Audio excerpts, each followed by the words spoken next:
Here we have James on his first night at Fairfax, Washington, ready to go to see the White House and Ford's Theater and all those other things tomorrow morning.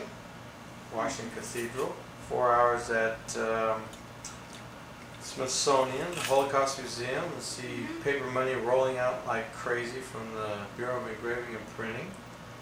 And this is our room. It's a pretty standard room. We just got back from Camden Yard and ready to hit the hay at exactly 12 o'clock midnight. And we're going to get up at 5:30, so say night-night, James. Night-night, James. So a long wait for the White House.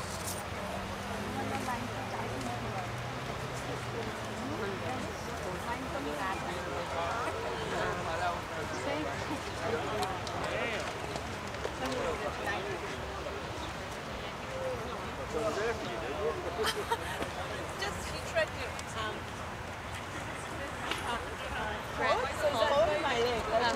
Okay, this is the Bureau of Engraving and Printing.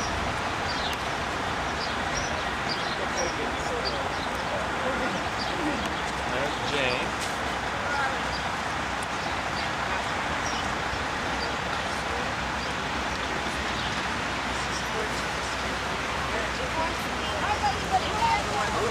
Jefferson.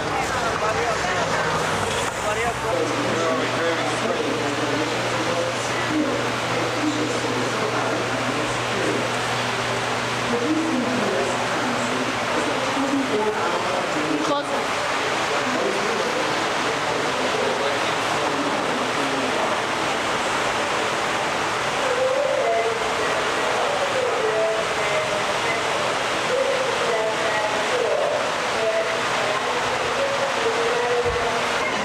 On July 11, 1862, President Lincoln signs a bill that lays the foundation for the Bureau of Engraving and Printing. And be it further enacted that the Secretary of the Treasury is hereby authorized to cause such notes to be engraved and printed, and to purchase and provide all the machinery and material, and to employ such persons and appoint such officers as may be necessary for this purpose. 1 month later, on August 29, 1862, private contractors along with the Treasury employees engraved and printed notes, bonds, and other securities for the next 15 years. And then the man Holding identification badges and important documents like Purple Heart or Medal of Honor certificates. Yeah. The presses that you see are high-speed presses, which print currency in sheets, with 32 currency notes per sheet. Most of you probably think that currency is printed on paper, but it is not.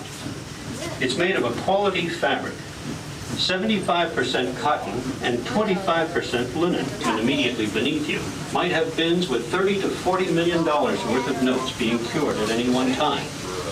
On the second day, the other side, the actual faces of the sheets, are printed with black ink.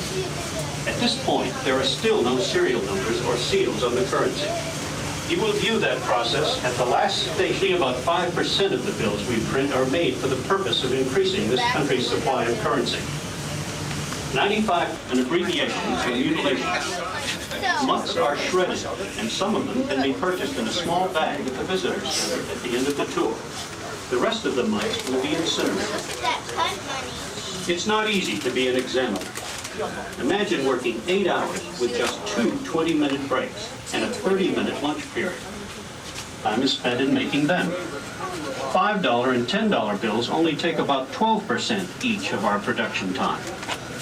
The notes which have the longest lifespan, the $50 and the $100 bills, only account for about 2% each. In case you've wondered, all of these bills, regardless of their denomination, cost the Bureau approximately 2 1/2 cents each to make. As Now that you please exit the corridor, please exit the corridor. Your next point of interest will be our visitor center, where you'll be able to purchase uncut sheets of currency and other souvenir items. Please keep a continuous line flow. Please keep a continuous line flow. Your next Ford's Theater. Look at that building. I don't know what that is. What? The building behind you. I don't know what that is.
So Booth goes inside that front door, and then he sees that inside there are two small doors. One of them, however, that night had a small...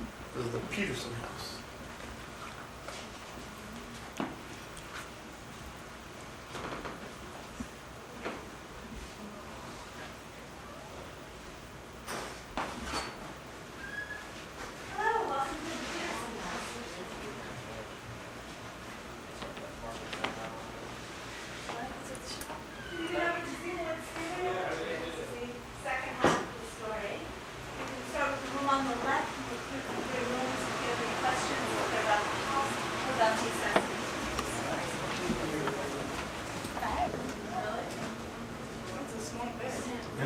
Yeah, they laid him sideways. Bed on which Abraham Lincoln died. They had to lay him sideways. That's the New York Avenue Presbyterian Church where Peter Marshall lives and Minister Mantel.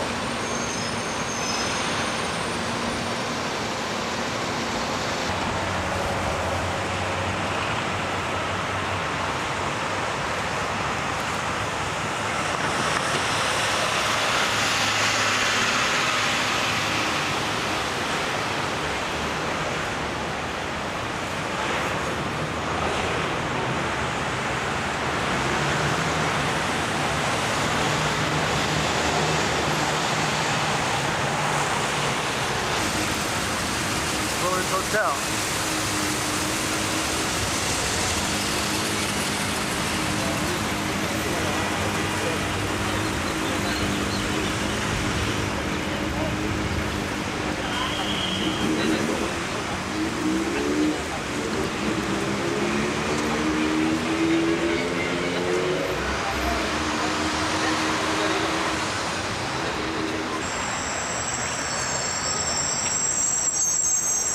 The old Willard's Hotel was the scene of the last major effort to restore the Union and prevent the Civil War. At Virginia's invitation, delegates from 21 of the then 34 states met in a secret session from February 4th to 27th, 1861 in a vain attempt to solve the differences between the North and the South. To honor those who worked for peace and unity, this memorial is erected by the Virginia Civil War Commission, February 18, 1961. Monument to Alexander Hamilton in front of the Treasury Department.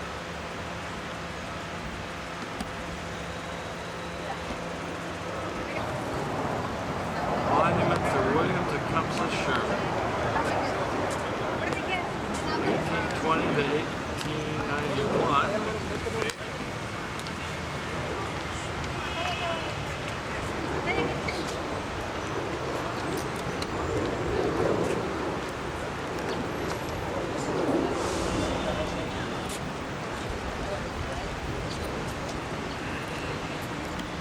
up.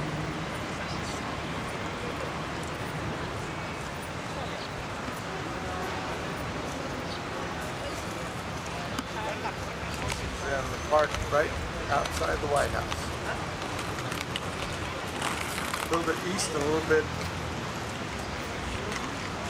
south of the White House. Here's all the things, and some of the things I guess he did. Capture of Savannah, surrender of Johnson's army.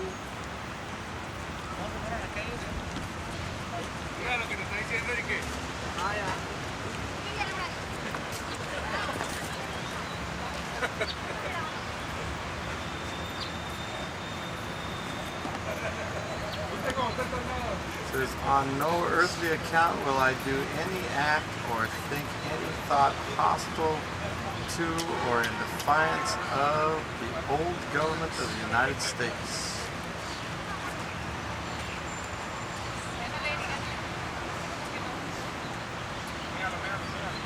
He said in 1882, war's legitimate object is more perfect peace.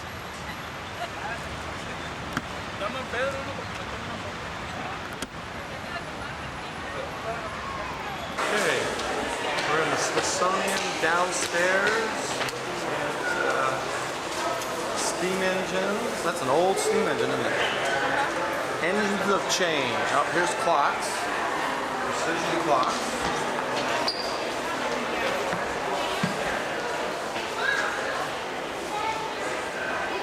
Constant temperature. Here's some clocks. Precious clocks.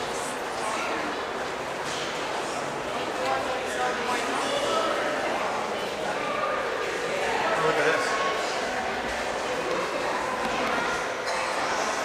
What's going on? Wow.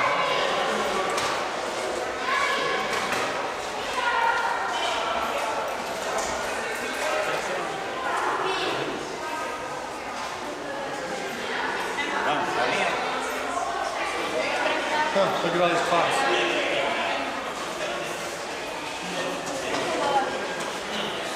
Ooh, look at that.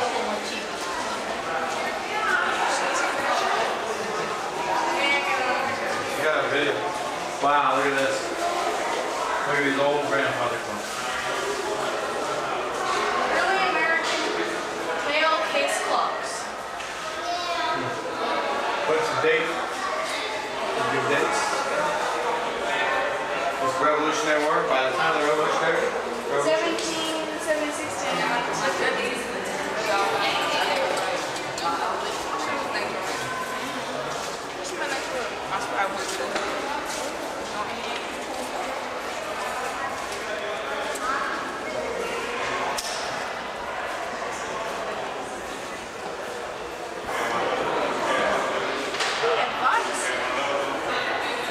Look at what? That Vice. Oh, yeah. It's got all that stuff on it.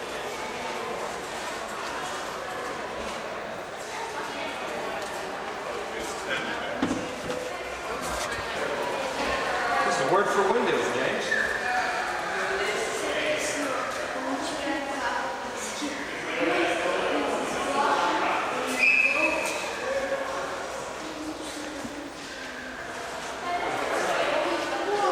Hey, James, Thomas Edison's phonograph. Favorite?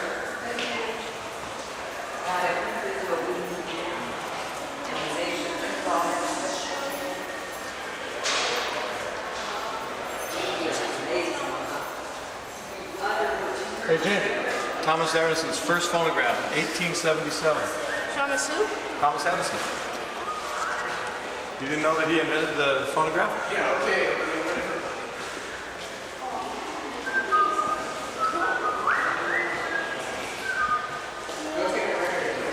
Look at this. 1898. That's a home phonograph.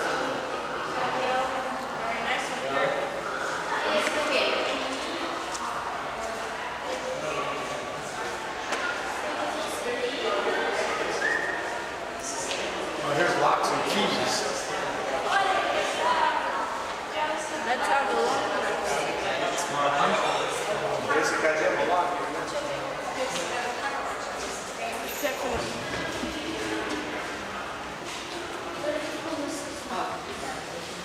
The Baldwin 6 horsepower steam engine, 1629.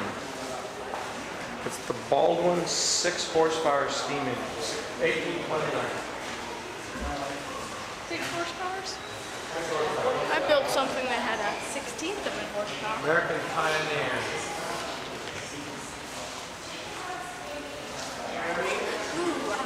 All right, here's electricity. These are boilers and stuff like that.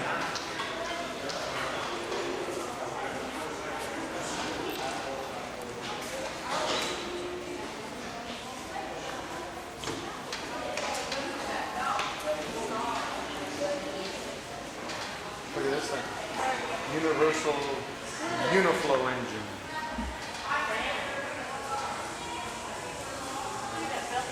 Yeah, that's something. Different kinds of engines, motors. The late development of the steam engine.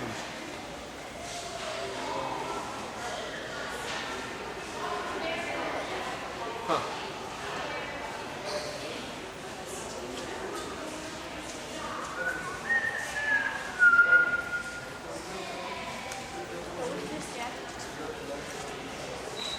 What is that? That's a steam engine of some kind?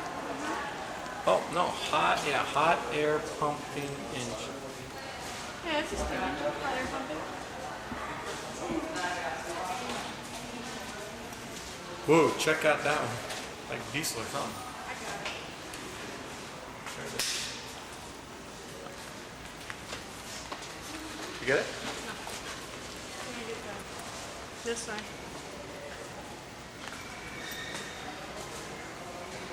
Turbocharged diesel, that's what I thought. Big diesel engine. Oil engine. The gasoline. The piston concept. Is it? What? Yep, that's the concept right there. The original gasoline engine. Yeah, when you put salt and ice together, there's a temperature, there's a chemical reaction that makes it get colder than 32 degrees. And this is physical refrigeration. What's that talking about? Primitive water cooler, okay. Water cooler pads, all that.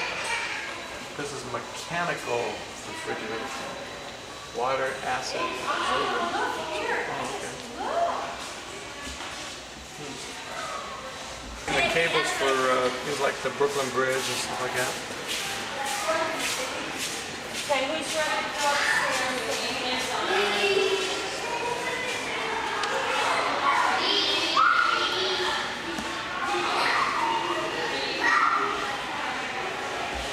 Pratt Truss.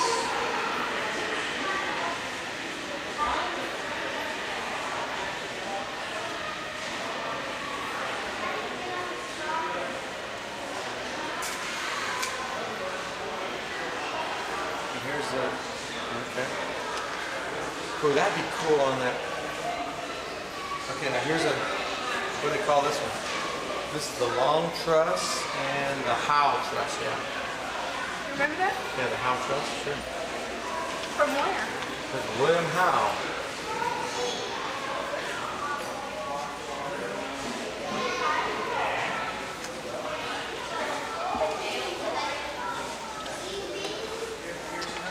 There's another change to the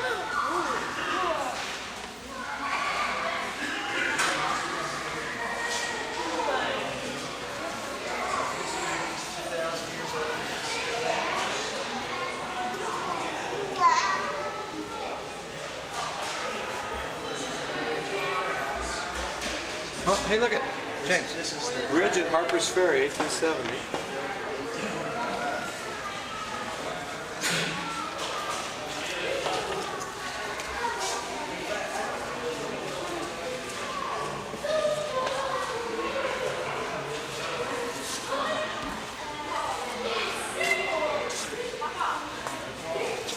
Hey, Jane.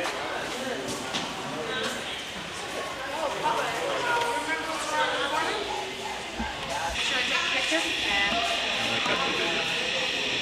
But don't you think that'd be cool? Yeah. Let's see how they do that. The bridge one.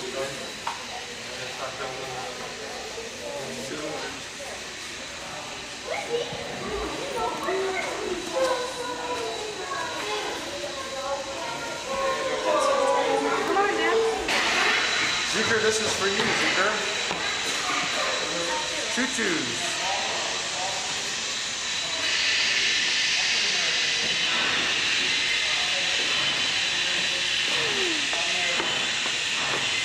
Got it?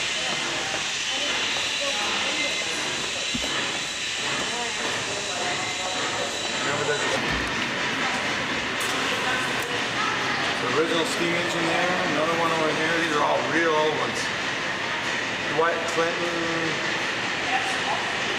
1829, 1831, 1832, 1839. The first one, I don't, you can't read it, but it says 1803 to 1804.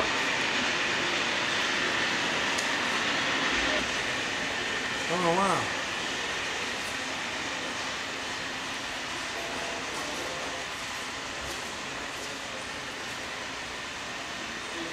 Where's the shades? Where? Right there.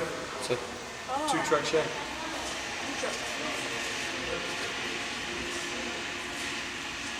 Lima. Turn around and get this. I love these right here. This is called a Mikado. Yeah, I want a Mikado real bad, man. Love them. Yeah, those are nice. Can I get this diesel?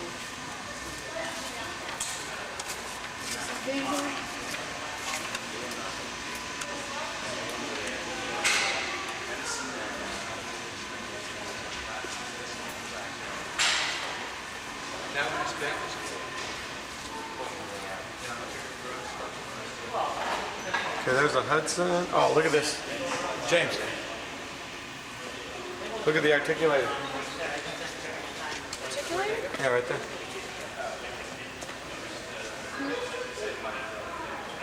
And the 8-wheel switcher.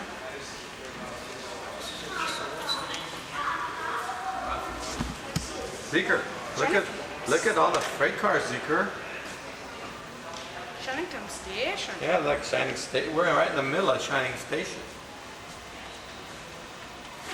Yeah, freight cars right there. Passenger over here. That's an Overton.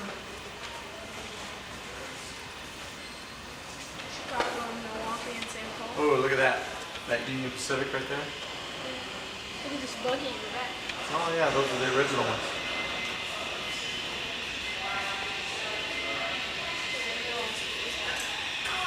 Wow, look at inside here.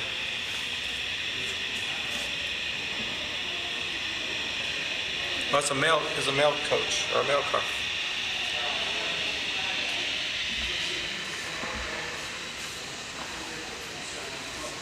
See this thing right here? Just to get out there and get the mail. Shannington Station. Ships. Steamships, huh? This one right here. Lantern from the Majestic.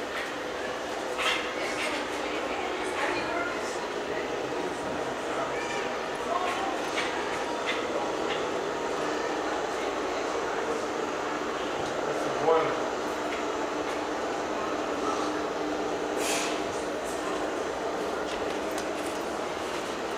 Steam conquers the Atlantic. In 1848, Samuel Cunard's British steamships switched their American port of call from Boston to New York. There were steamships back in 1848. Wow.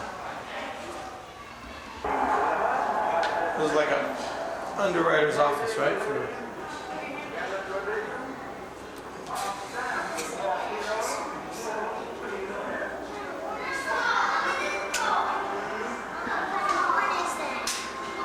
Here's the thing about the Titanic sinking. Life jacket from the Titanic.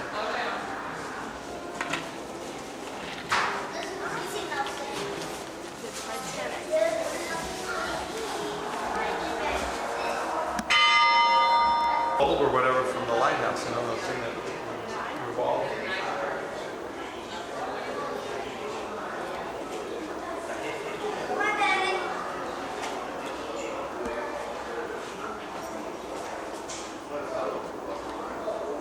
This is an anchor from Propeller, Indiana. Look at the steamboat. River steamboat.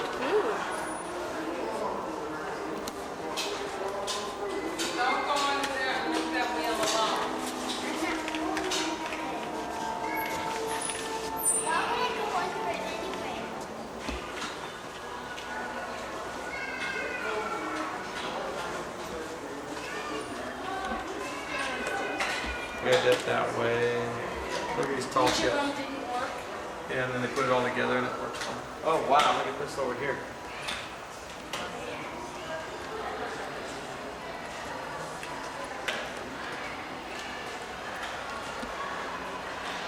Look at this. Look at all the rigging on that.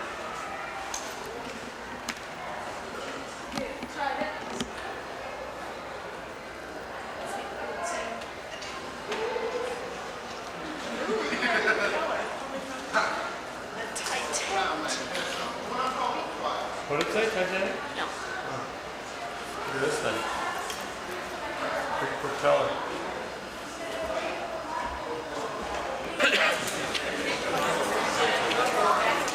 Lowrider, man.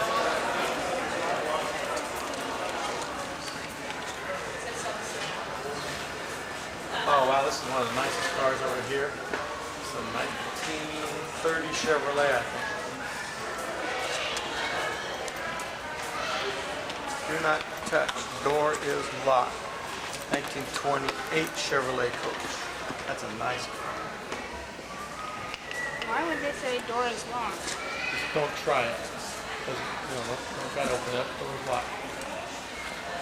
Okay, what year is this? That's a 1916 gasoline pump. And And the car is a Ford Model T, 1913. Wow, what a neat car that is. Model T. Ooh, what kind of a car is this? Look at this thing. It's one of the first ones. There's that Chevy in the background again. Here's a 1910 light delivery car.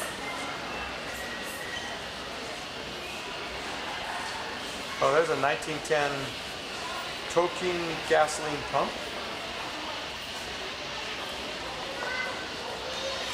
Okay, 1903 Winton touring car.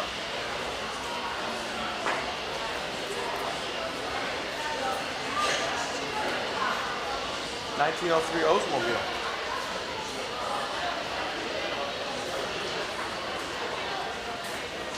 Look at this go-kart.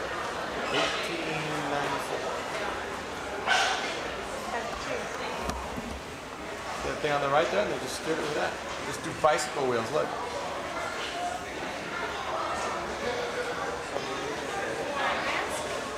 Okay, this is a buckboard, really. They just put a motor on the back of it. 1893. Look at the lights. These are built your own cars. This is 1866. Wow. Dungeon Steam Wagon. Look at that metal. Number 5. Yeah.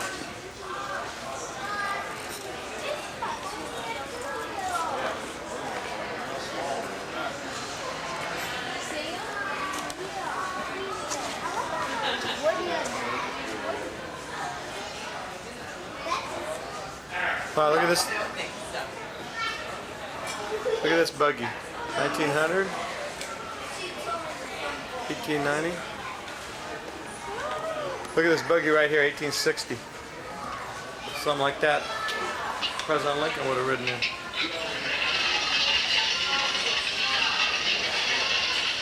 1800s right here. 1770.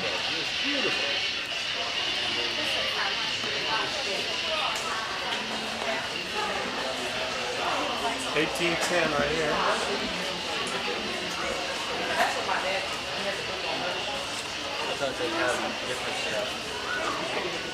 Oh, look at all the painting on this, James.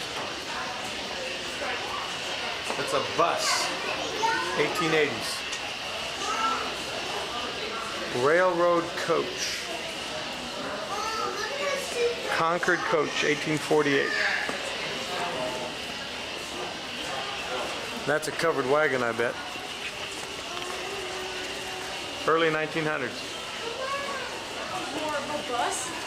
Yeah. Conestoga wagon.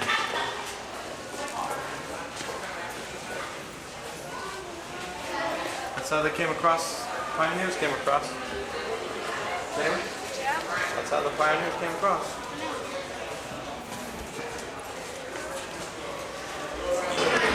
Old-time tractors. Trevor, the traction tractor, James?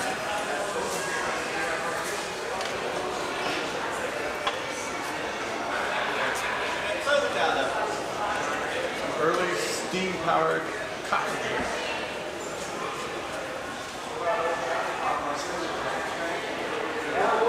Cotton picker. Cotton gin. Cotton beer.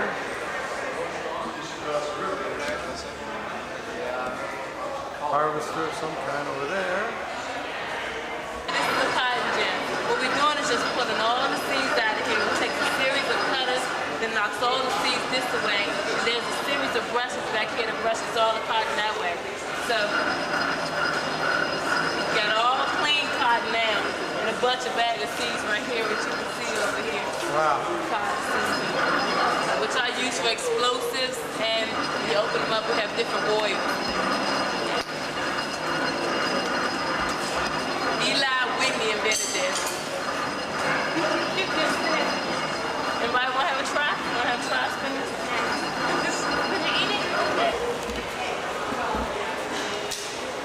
Pioneer Plastic. Old radio. 1946, 1938, 1947. Good year. Decimal Street.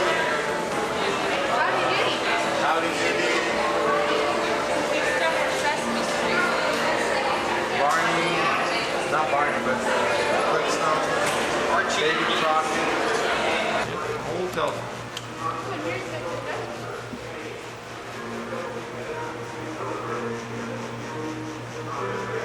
Telephone, 1894. Here's some more telephones. Here's one like Grandma's.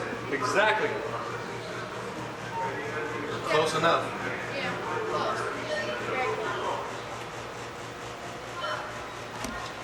And what year is that? Doesn't say. 1915. Wireless telegraphy.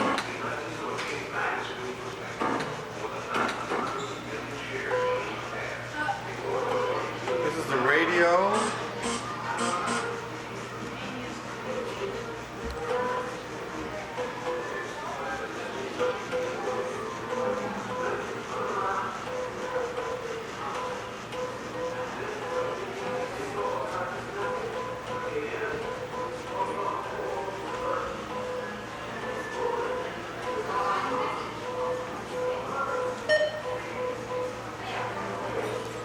Hey James, here's a television.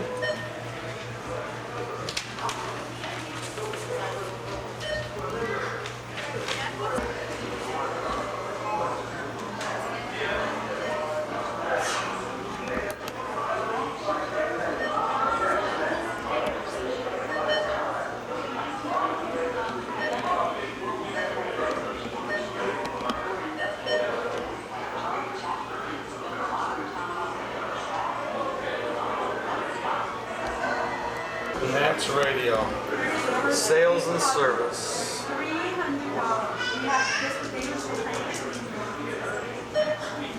One piece through the modern promise of science and technology.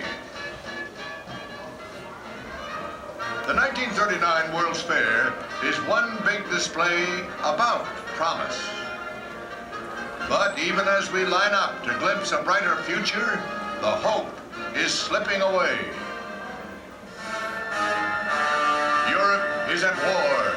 The German Nazis and Italian fascists are on the march. France has fallen. And the question of what we should do about this threat is a source of national debate. A few weeks have seen great nations fall. We cannot remain indifferent to the philosophy of force. Pearl Harbor, Japan's surprise attack on our Pacific fleet. The debate is over, America.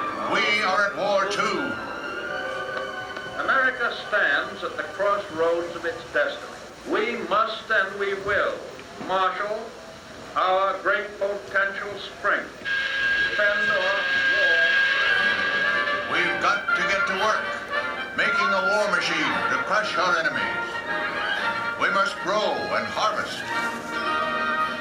We must make and move, turning the powers of science and technology from improving our lives to protecting our freedoms.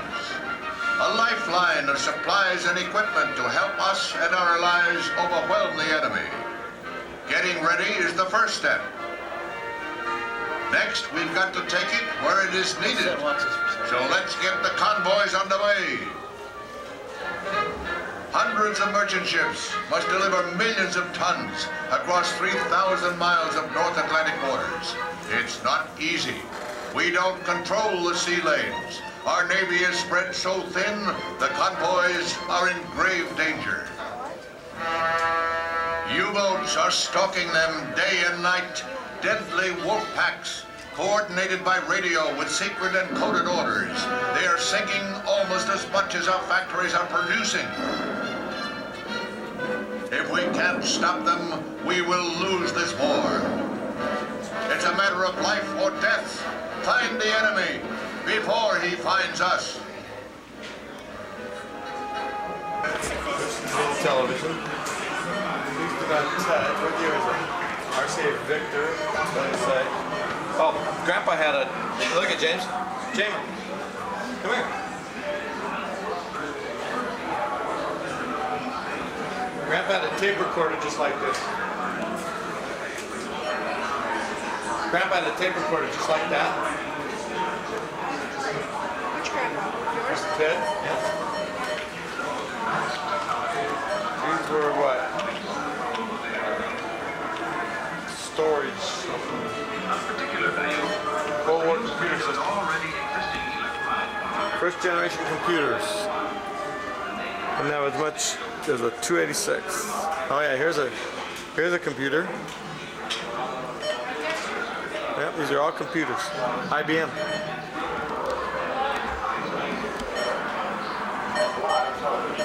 This is almost a new kind of show.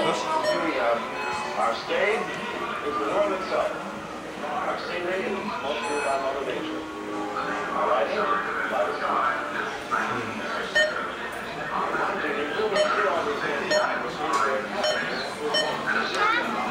Hard drive. Early computers.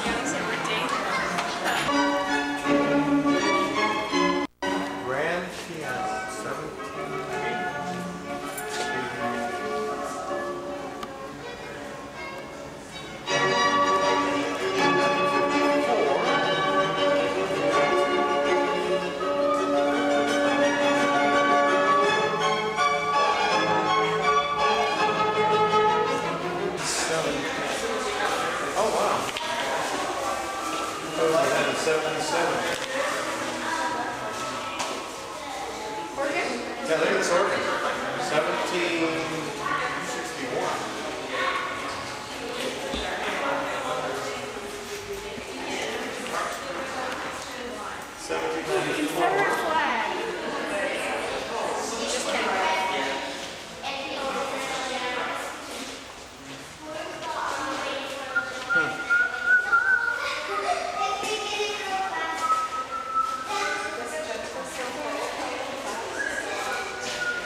in the mid 1700s.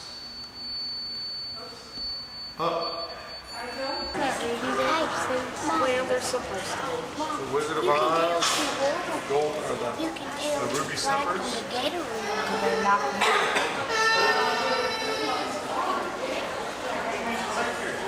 Oh, here's textiles. Oh my God! Oh, I turned it on. Look at this. Man, look at this spinning wheel. How about that? Reading? Yeah. Wow. That's pretty amazing, huh? Look at this one.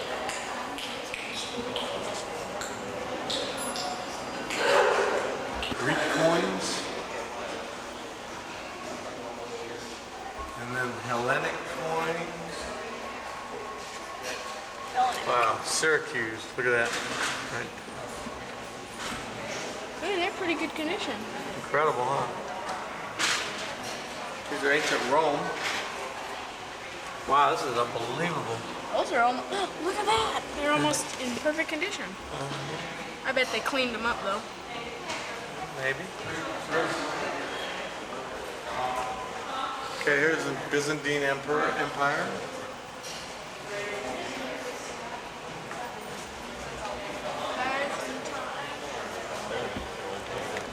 This is continental money.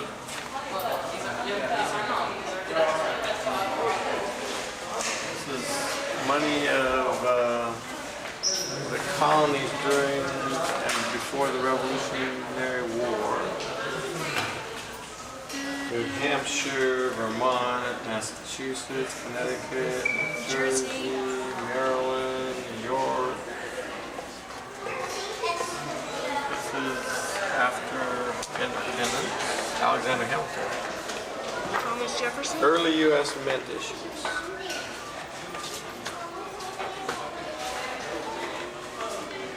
First copper coins. A half cent. These are gold half equals. Look at this, Dad. Half cent. Dimes. Half cents, yeah. Half dimes. That's a nickel. Dollars.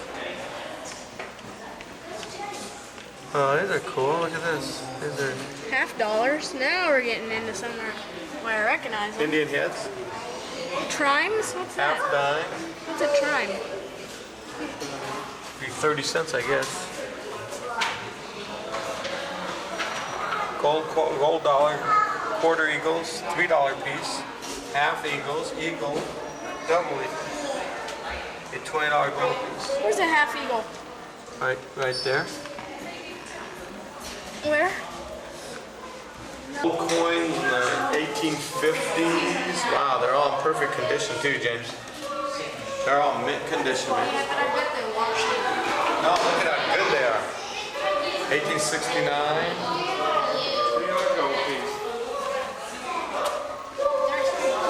1880s.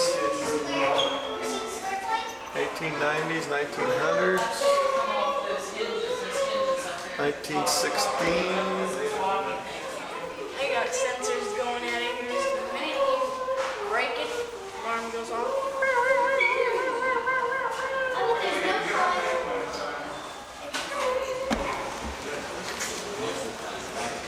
Capital. So look. Remember we had to walk down all the stairs? Not quite. That's Woodrow Wilson. This is all campaign buttons, etc. John Kennedy.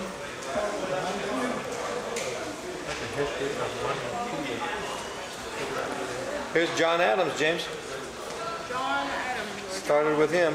Quincy Adams. What started him? All this paraphernalia stuff. He won. That's how he won the election? Well, I guess they started doing it when he was running for president. Washington didn't do that kind of stuff. Here's Millard Fillmore, and here's Abraham Lincoln. Douglas. There's McClellan right there. McClellan stuff. Lincoln. Lucky he lost. There's Grant. Grant won by a landslide. Yeah, look at all these guys. This is Grover Cleveland.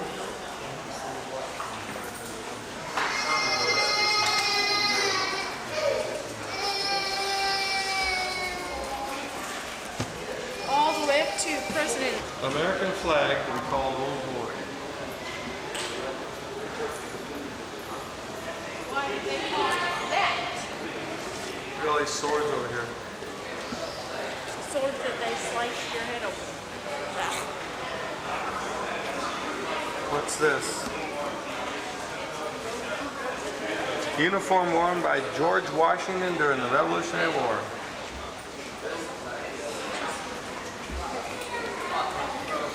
The colonization. These are guns that they used, the colonists used, and helmets and stuff like that. Look at this. Suit of armor, England, 1610 to 1625. French and Indian War. Look at that musket. Jeez. Cannonball, not a musket. Yeah, there's a cannonball. It's like an axe head. Beginning of artillery. Oh, look at that big old cannonball. The earliest cannon was a rock. The earliest cannon. What was this one? Okay, this is the Revolutionary War stuff. Look at that hat. This is the Committee of Safety musket. That's the Minutemen. That spear. Von Steuben, drilling troops at Valley Forge. Valley Forge. We'll be there. Shovel. Pick. Cannon. Pistol. Rifle. Sword. These are swords. Sword. Slash. After, so this is the War of 1812 right there.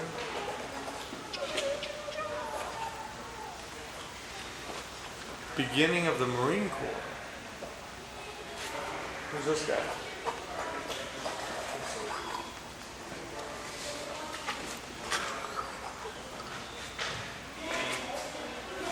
Here's the War of 1812. Andrew Jackson when he was a general in the War of 1812. Pistols used, that's pistols used at the Battle of New Orleans.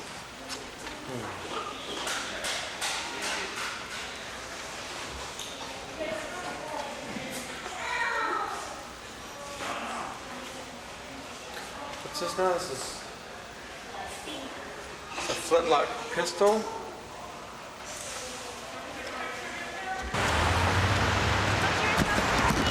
I'm sure they'll have a new issue. The National Museum of Natural History. I want to watch the movie though. Huh? I want to watch the movie inside though. The movie inside? No, you know, just the dinosaur movie. Dead cat. Okay, you're gonna have to take it. Okay, we're in natural history.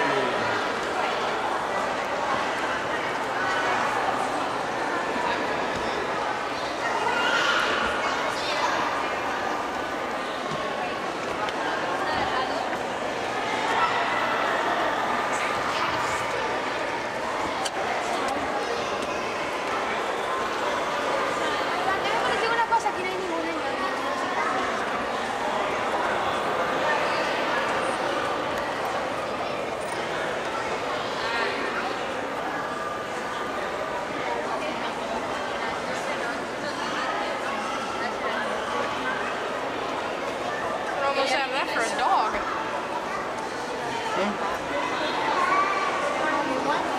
Here's Tyrannosaurus Rex.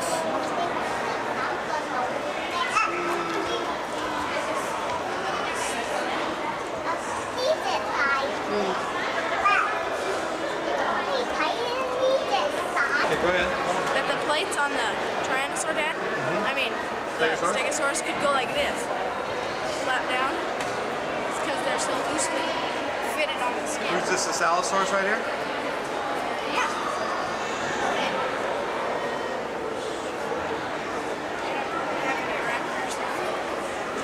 Late Jurassic. Colorado. This is Stegosaurus. Stegosaurus.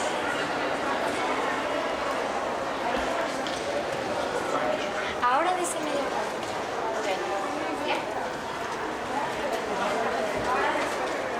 Tyrannosaurus fighting Predator. This is what it might have looked like 70 million years ago. Is that right? Yeah. 7? Is it Allosaurus? Yeah. How can you tell? Sign. Oh.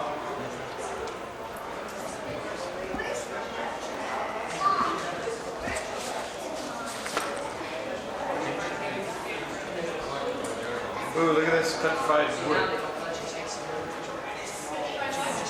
Petrified wood. Petrified forest. It's like fields and fields full of logs that look just like this, and then some of them are split in half and they look just like that. What if there's a little teeny rock there?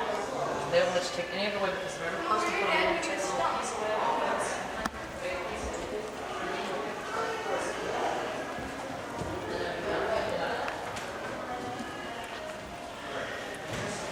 Oh wow, look at this fossil stuff.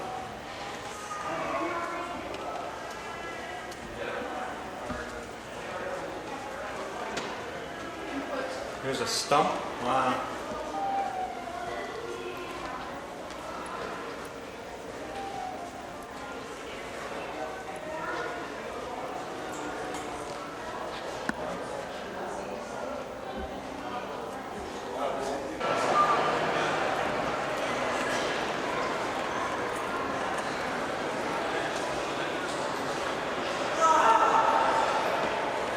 Okay, James, we're talking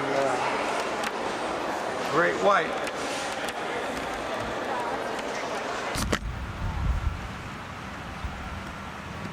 There you are, James. Capitol building, right behind you.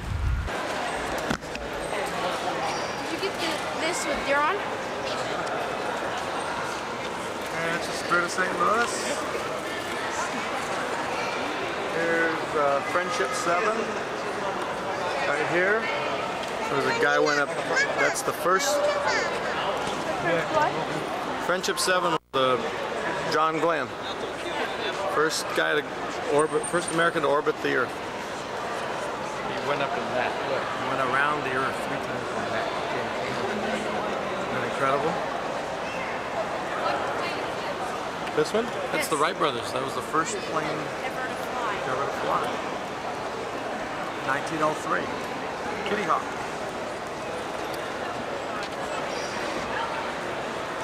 Okay, this is a Martian lander. Well, they brought back rocks from Mars, didn't they? Yeah. They identified them. Okay, here's Voyager. First plane ever to make it. All the way around. Not really sure. Okay, here's They knocked the wingtips off. Apollo 7 or Apollo 11 or something like that. I don't know which one. Which one does it say? Apollo 11. One that went to the moon. And back. Of course. Okay, this is the Voyager and this is the wingtip that got scraped off.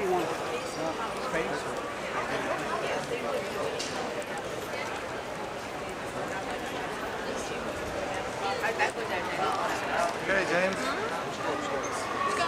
Let's go upstairs. This is Apollo to the moon. First time around. And soil. Apollo 7.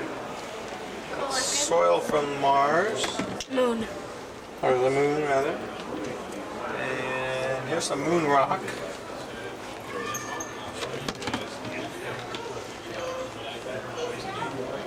What is holding that thing up? There's some more moon rock.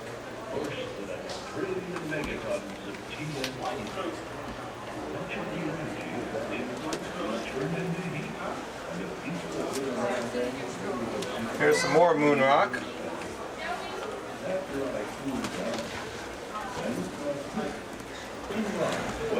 constructed the great meteor That's the command module hatch. and form huge flat plates. It is these darker rocks from my inside that now form the features of my favorite. This is Gemini 7. Two-man spacecraft.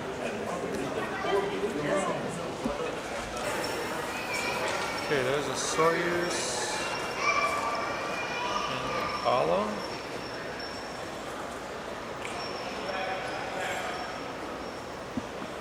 American rockets.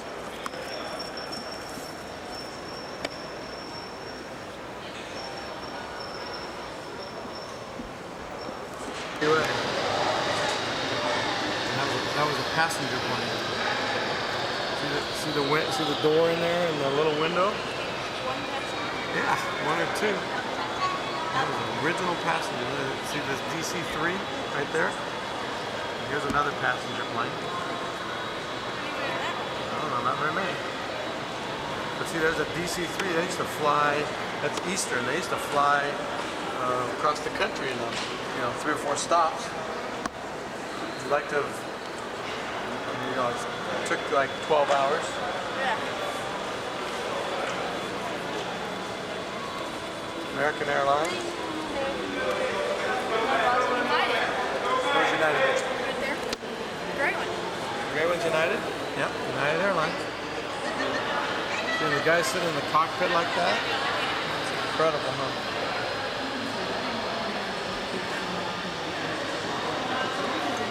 Incredible how they didn't crash. Oh. That's a tri-motor. Plates then? Nobody's gonna have another piece of pizza. Now my mother is your My first cousin. cousin, yeah. First cousin. Okay. We were at Grammy and Grandpa's home quite a bit together when we were Okay, growing up. it's my more ice out. grandfather's sister was your mother, or is it his brother? I'm sorry, I didn't. Let's see. I don't know what you mean. My mother's mother was a sister of Uncle Jack. Yeah, okay, sister. And that's Mhm. your grandfather. Right, Uncle Jack yeah. is your grandfather. That's your grandpa. Jack and your mother were brother and sister. Yeah. So, I guess So, you're second cousin. We're second We're cousins. second cousins. No, with you. No, Yeah. with that, with, No. wait a minute. Yeah, we're second Right. cousins. Oh, with- Yeah, right. I'm all confused. Or once First- removed. First or removed. something. Yeah, first I know how to work that. Oh, do you? Yeah. So what are we, second cousins? You and I are second cousins. Okay, good. What am I? Oh, You'll be second cousin once removed, and you are third cousins. Oh, they're third Yeah, it cousins. just goes down. It just goes down step, step, step. Yeah. Okay. Oh, aren't That's you your third cousin there, James. You know what now? Uncle Jack and Grace and your mom came to Washington about 3 years ago, I think. One part of the We ladder. took them to church with us Sunday morning, Their kids are and second the cousins. priest met So them. these are first cousins. And, one kid is one. It was first cousin, very one's nice. I was thrilled to meet them. And Uncle Jack said, "Do you know, I'm the oldest in my family, and you're the oldest in your family." Me. So I've gotten there. I was just a little girl when he was my darling uncle. Have more than one. Yeah, it's something. Now the years go by, huh? Mm-hmm. Yeah. Okay, well, I'm gonna shut this off. for Isn't that fun? A long time. Are they done yet? We were done 2 years ago. A bird just went in the lion's mouth. They were done 2 years ago. It took them how many years? 30.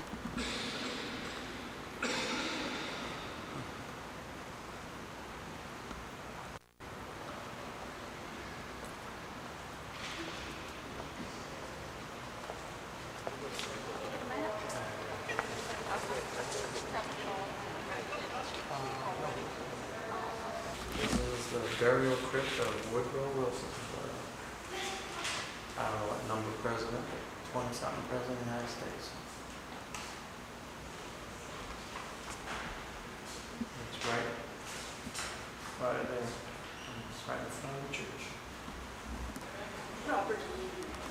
To the glory of God, all righteous and all merciful, and in a dying tribute to the life and the witness of Robert Edward Lee, servant of God, leader of men, general-in-chief of the armies of the Confederate Army, whose compelling sense of duty, serene faith, and unfailing courtesy mark him for all ages as a Christian soldier without fear and without reproach. This memorial bay is gratefully built by the United Daughters of the Confederacy. That's the pulpit, National Cathedral. Want to go see the communion altar? Yeah. Oh, I guess you can't.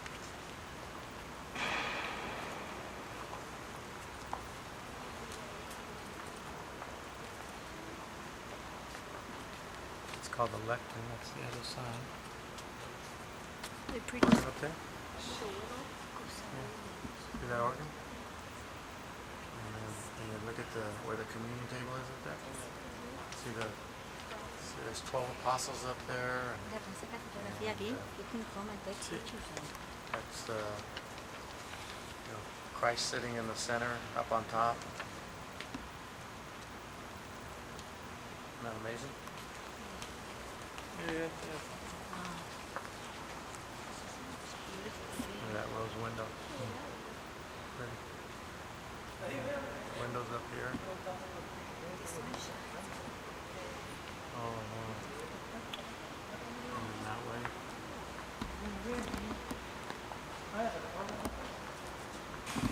This is, they call them, I don't know which name of it is, we can look later on and read the thing, but this is, I think, probably the Mary's Chapel or something like that. So there's little chapels, like if you don't want to have a huge service, you have a little chapel. That looks like Mary's Chapel with the picture of the carving of Mary up there, and everything seems to have Mary in it.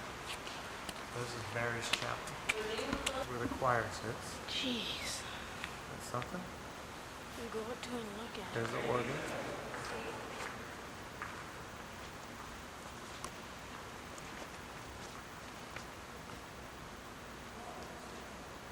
Amazing, huh? All the detail.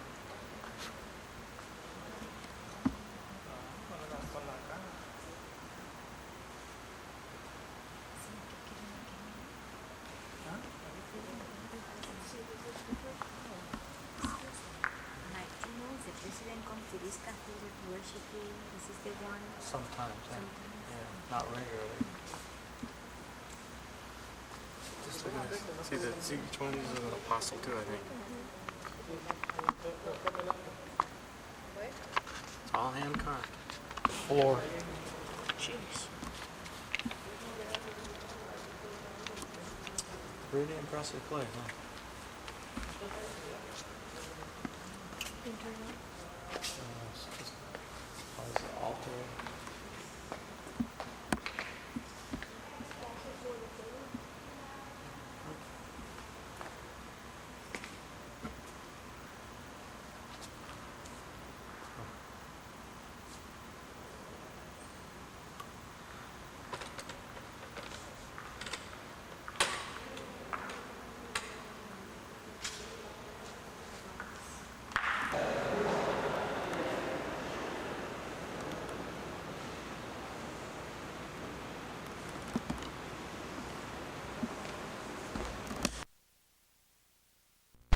Okay, we're looking for, go to the right. Okay, we're looking for fireflies. There they are, right there. See them, James? Yeah, I see them. I can see them through there. We're looking for fireflies. There they are. Wow. Something you don't see in California. Fireflies. There's one. There's one. We're sitting on the steps of the National Cathedral, not the steps, but the courtyard wall in front of the National Cathedral, looking at fireflies. Dusk in Washington on the first day, full day of our East Coast adventure. You want to say night-night now, James, or when you're in bed? Night-night when I'm in bed. Okay, there's James saying, I want to watch a little bit more of the baseball game after one of the hardest days of his life. Having walked all the way through the mall in Washington, D.C., gone to the cathedral, seen the fireflies, having only complained once or twice, even though he had to carry 30,000 pounds on his back. Say good night, James, even though you're not saying good night. Good night. Okay, this is leaning up against the outside kitchen, looking out. You barely see the Potomac. That's an archaeological dig right there. It's probably trash heap, and they're digging around in there to find out what's happening. This is the view from this kitchen. And then you have a little portico to go into the house. And that door right there went into the butler's pantry, which is in that window right there. Upstairs, there's how many bedrooms? Gosh, there's a bunch of bedrooms, huh? 6 or 7 bedrooms. That was the main entrance of the house, and we walked in on that far door first, which was the main dining hall. The middle of the house was built first, and what'd you say, 1835? And then up on the 3rd floor, there were 3 additional bedrooms and 4 storage rooms. And they're doing some repair up there. They won't let us go up to the 3rd floor up there. They're keeping, I guess, some of the roof leaks, so they got plastic up there too. And then that's where the slave quarters were, in that building there. And there's a portico going the other way. And as we can see, it's raining. It's unfortunate. And then we'll take a look over here and see how it looked as we went out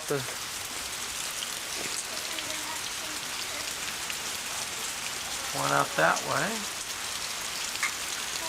Now we'll go into the kitchen.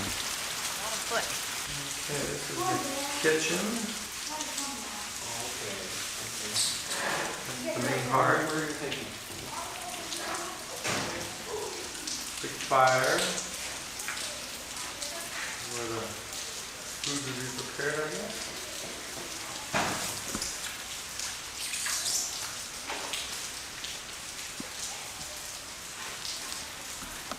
Off the kitchen.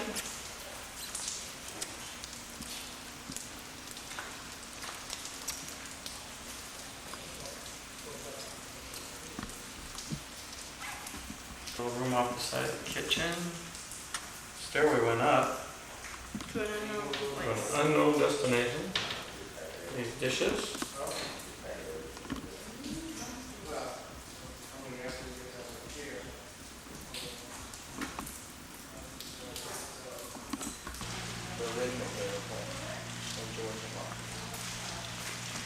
So, that's 12. Must be right down there.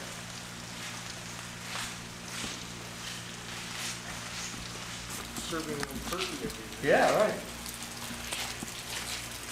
This is Governor Powell, no, Mayor Powell of Philadelphia on this coach. Mr. Washington rode in it. Wow, that's pretty amazing. And it was restored in 1950. This is so old, it's like Okay, here's a stable, or more stables. He had 25 horses at one time that he owned. All the horses would get their hay in there.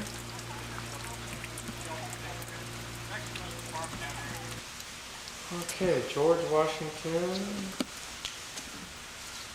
Inscription comes from the Gospel of John. There's Martha Washington.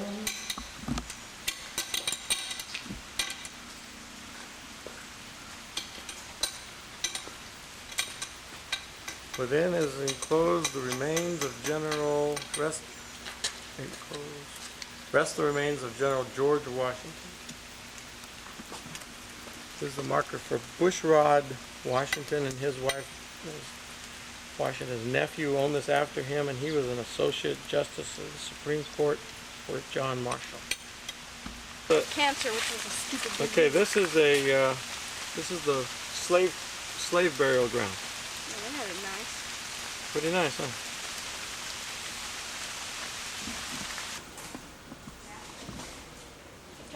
State of Maryland over there.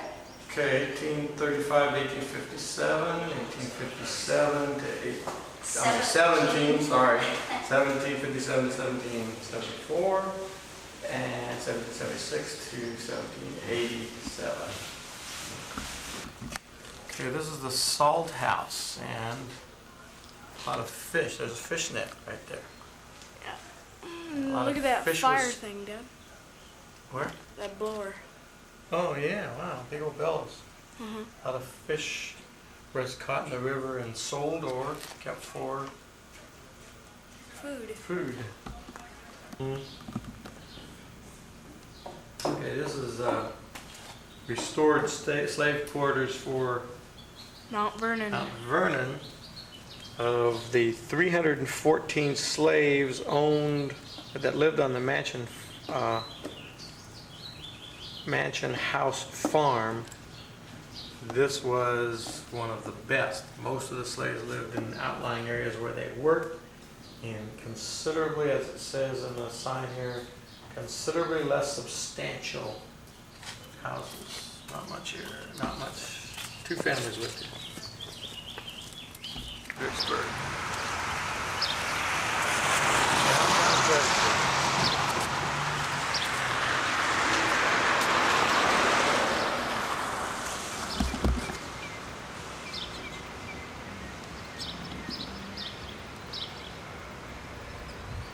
Charlotte Street.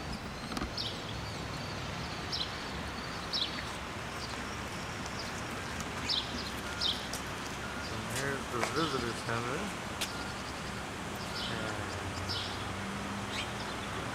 Heritage Festival on July 4th.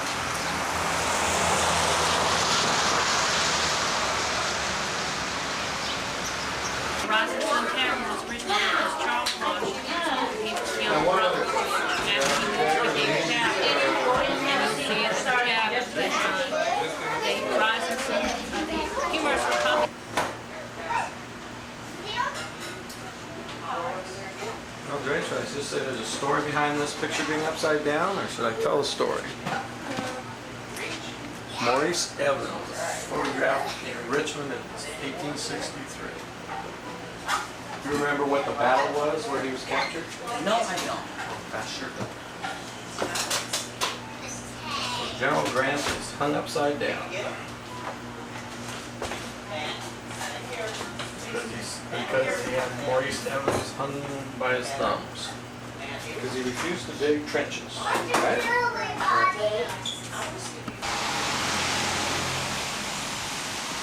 This is the Rising Sun Tavern, built by George Washington's father, or his brother, as his home, later turned into a tavern. We're about ready to go in. There's James, standing in front of the Rising Sun. Okay, we're going into Hugh Mercer's apothecary, but we want to recite the things that we learned at the Rising Sun Tavern. We learned that in the common man's part of the tavern, that the glass or the pewter cups for drinking had glass bottoms on it, and the men, that's where men would look through the glass and they'd spy on each other, and when they were done, here, that's where the phrase is looking at came from. The phrase not playing with a full deck came from the fact that King George would tax everything, including game cards, and so they would pull that tax out first, and then when somebody would come around from the king, they'd say, well, I'm not playing with a full deck. And what else? Mind your P's and Q's was the call for the last drink, because it meant mind your pints and your quarts. And the person who mixed the drinks would sit behind in a caged area with bars, and that's where the phrase barkeep probably came from, the barkeeper. And one other thing, what was it? Got your fingers in the... They had a unique English-style colonial till, and when the coin would go down into the till, it would lock. Sometimes the men would come down in the middle of the night, try to pry the money out, and if they did, a bell would go off, and so that's where the phrase "got your," and then it would catch their finger, and that's where you got your hand caught in the till. So we'll go in here now. Okay, read it, Jane. What's it say? There's auction block, Fredericksburg Principal Auction Site. Pre-Civil War days. For slaves and property. 1984. Okay, it's on the corner of Charles and whatever. Charles and... Don't see it. Anyway. Let's go. William. This is Guyana Station or Guyana Station. Missouri's buried. And it says Stonewall Jackson died May 10th, 1863. Buried Lexington, Virginia. Over here we've got the Chancellorsville campaign. And it shows Jackson's last days, route of Jackson Corps to Chancellorsville battlefield. Jackson flanks march against Hooker's right.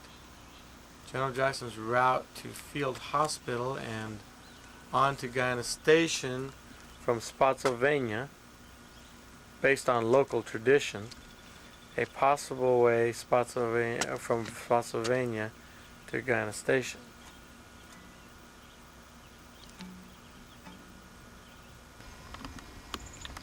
Okay, this is where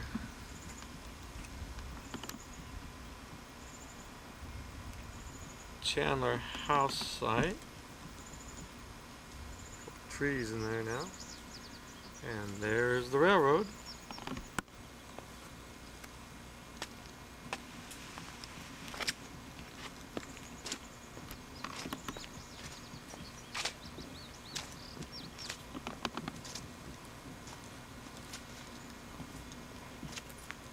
Why don't you folks come right on in? Okay. Looks like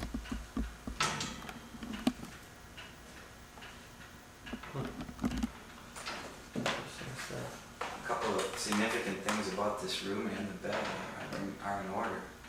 That was his Bible? That wasn't his. It was read to him by his wife. It was part of the Chandler collection. And Mrs. Jackson, when she arrived on May 7th, when she was able to be in the room with her husband, they talked, they read quotations from the Bible, and they even sang some hymns and psalms together. So it really helped him feel much better. And her too. In fact, it was Jackson, the sick one, who ended up comforting his own wife in spite of this trauma in the room.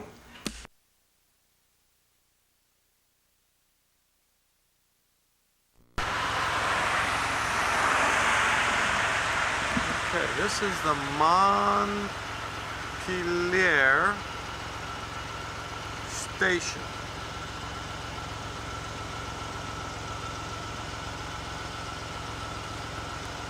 Pretty station. Railroad tracks are down there, obviously.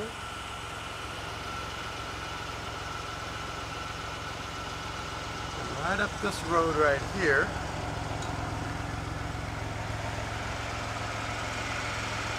I would think, if I'm not mistaken.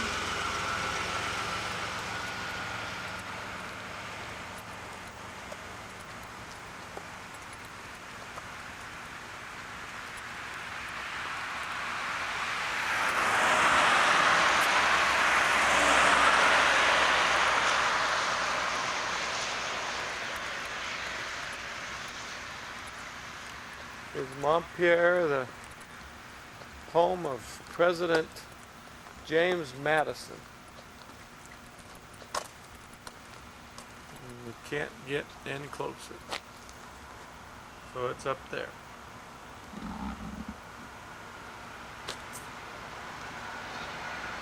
And there's a station again.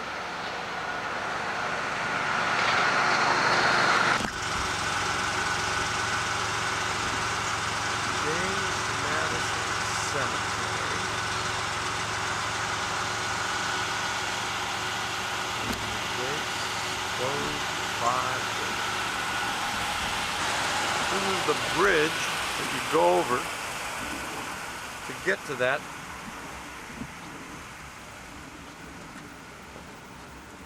James Madison Cemetery.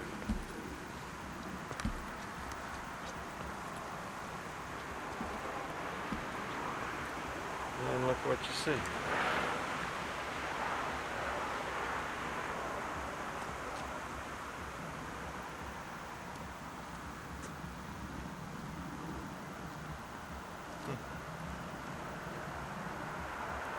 Okay.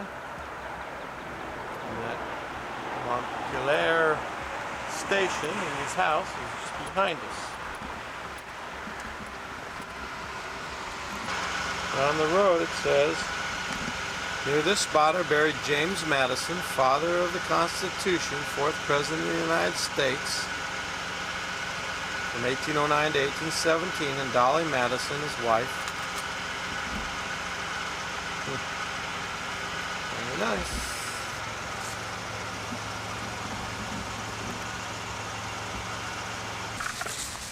Oh, is that you, Al? There we are at Monticello.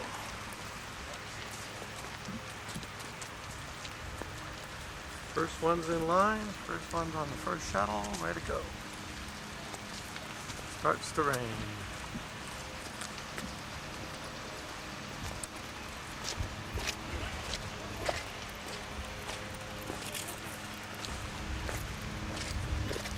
Not as much lawn in the yard as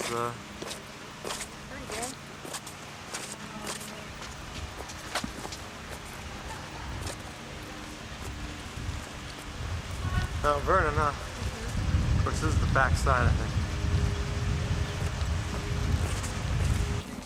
I'm looking at Jefferson's house out at Charlottesville. Somewhere down there, unfortunately can't see it today, is the University of Virginia. That's a good shot, cut.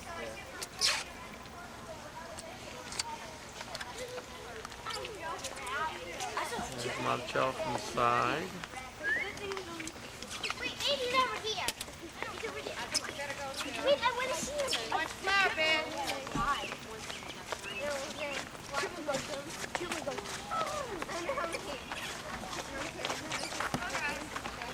Back all the way around.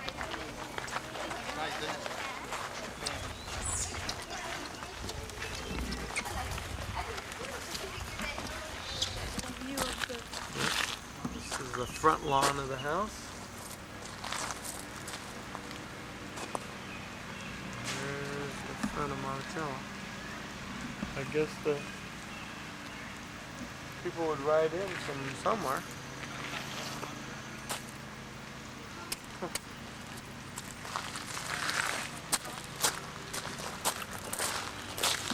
How old these trees are.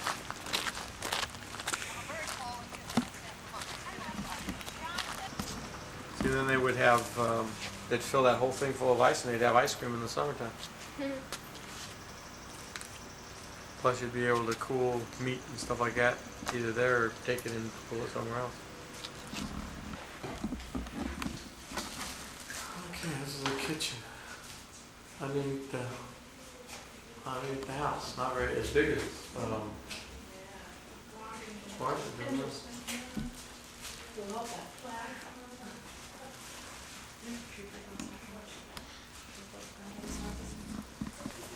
Yeah, this is all weather passageway all the way underneath the house. Wine cellar, stuff like that. Kitchen down here, just to the left.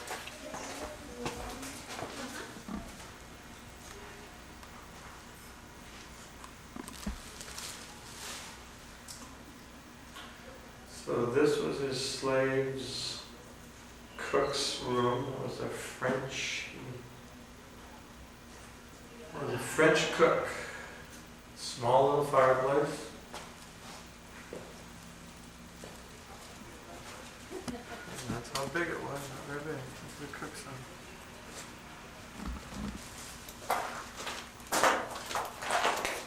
It's still kind of smelling, huh? Mm-hmm.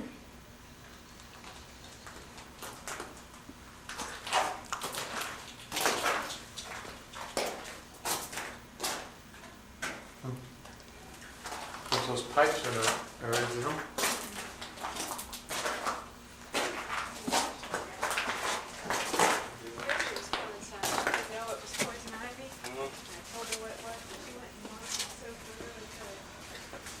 That was it, just that fire right there made smoke.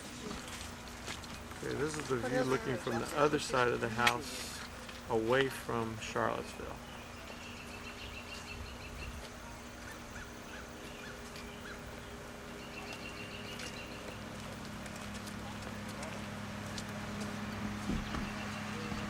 Yeah, not a very pretty day, unfortunately.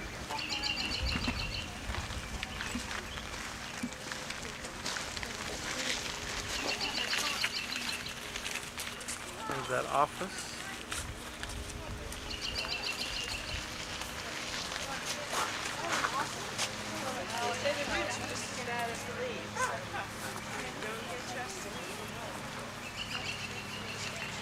This is a cottage, I guess. Okay, this is the vegetable, all the herbs and onions, salad herbs and root herbs. We had all the different vegetables growing. All the way down there, beans and etc. And then down below is a orchard.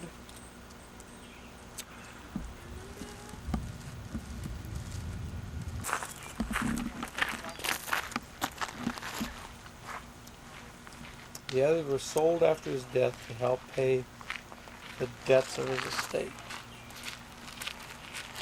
So although he considered slavery an abominable crime, he freed only 2 in his lifetime and 5 in his will, and the others were sold after his death and to help pay the debts of his estate. He owed over $100,000 when he died. Site of a dwelling 20.5 by 12, one of 5 slave cabins on Mulberry Row, constructed of logs on a stone foundation with a wood chimney and earth floor, occupied from the 1770s to around 1800. It wasn't even level. It's kind of weird that it wasn't even level, huh? This was a smokehouse and the dairy.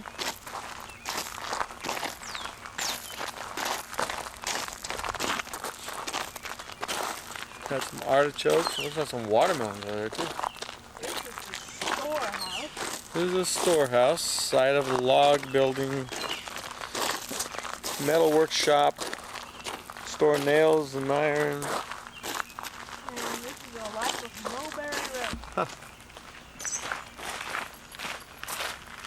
This is where the joinery and the woodworking shop was, and there's still the chimney.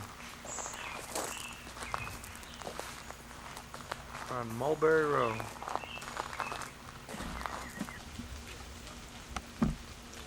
This graveyard plot is the private property of Thomas Jefferson's descendants. And the monument that's there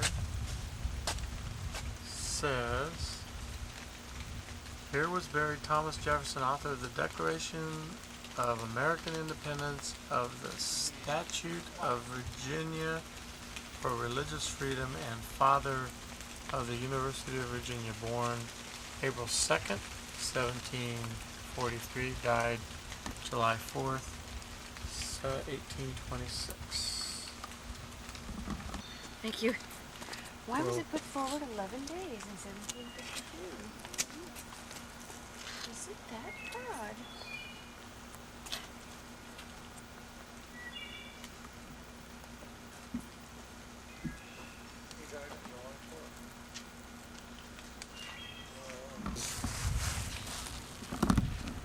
Ashlawn, home of President James Monroe.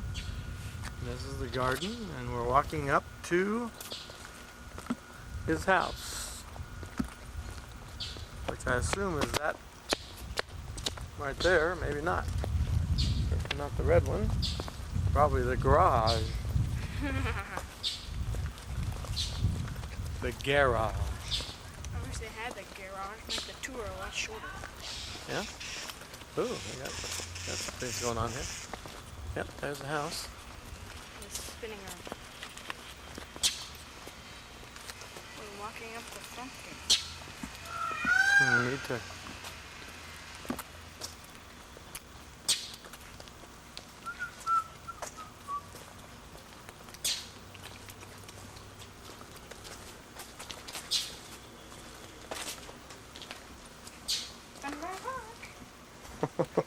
And buildings are original. The larger building in the center is a reconstruction. That's about 6 years old now. It is a reconstruction of slave quarters that were originally on that spot. The original building had 3 rooms, as the reconstruction does. Probably a family lived in each room with sleeping quarters and a loft on the 2nd floor.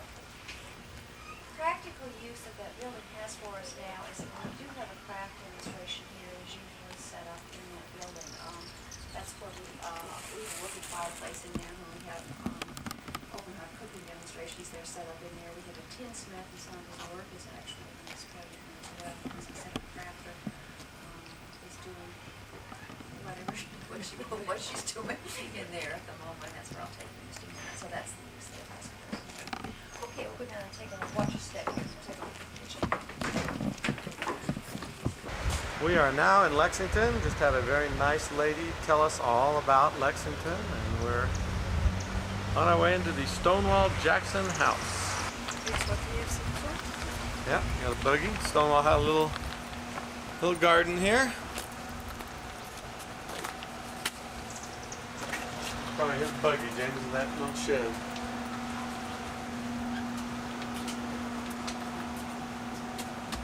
No.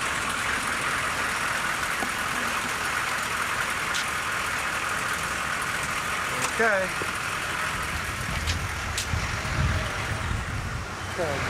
Historic downtown Lexington.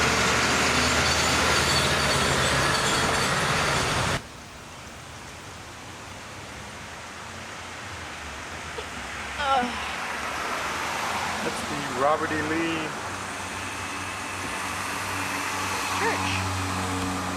Memorial Episcopal Church.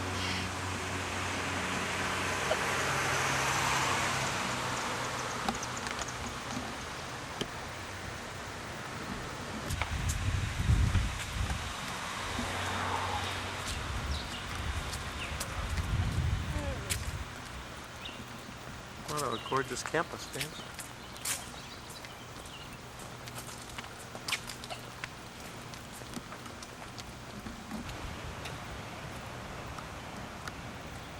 This is Washington Lee College.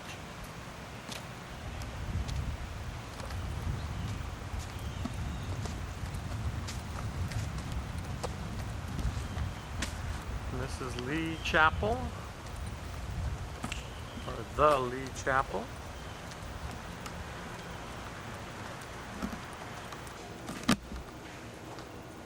We got pictures of George Washington and Robert E.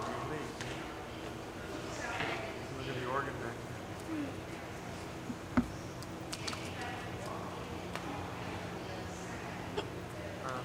place, huh?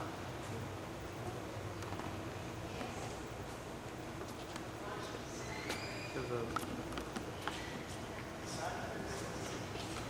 portrait of George Washington and the portrait of Robert E. Lee.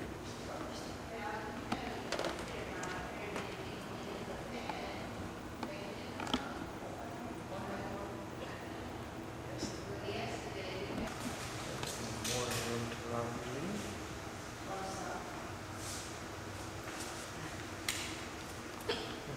He's 2 years older than me.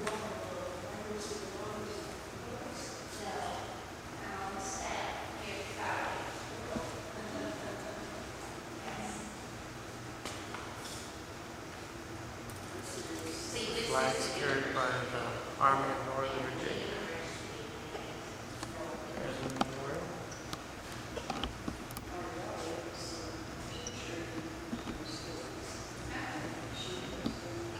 Seal of the state of Virginia.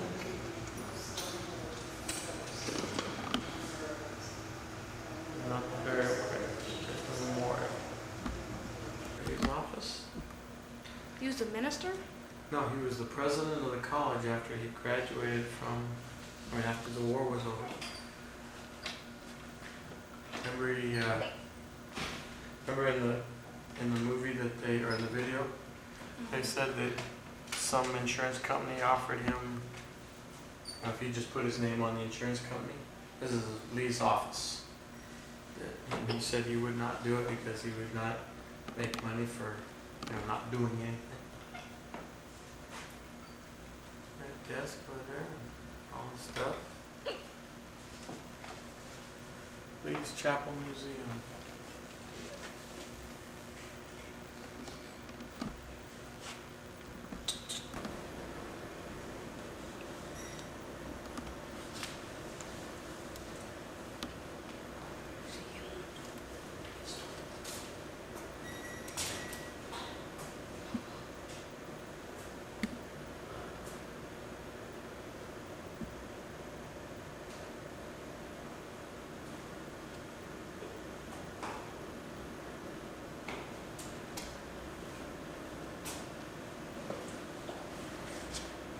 Relatives that died in 1981.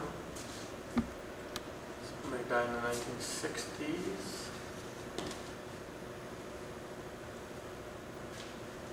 They don't know when some of these people, they don't know when Robert E. Lee was born?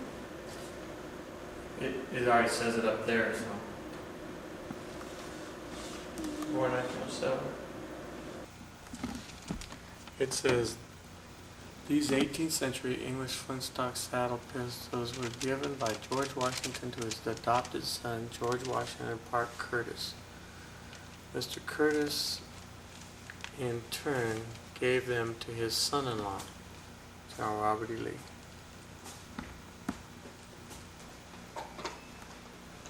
What's this say? This stone marks the spot where the mortal remains of General Robert E. Lee rested from 1870 to 1883, placed by the United Daughters of the Confederacy. Daughters. Isn't that neat? That picture, that's a nice picture. That was during the Mexican War. He was a general then? No, he was a colonel or something.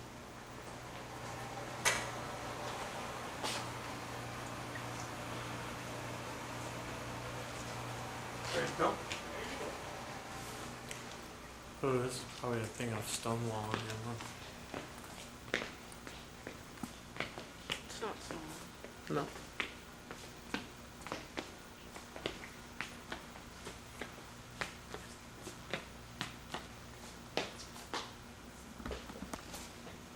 This is a picture of Mrs. Robert E. Lee painting, and there's Robert E. Lee. What do you call it? The cemetery.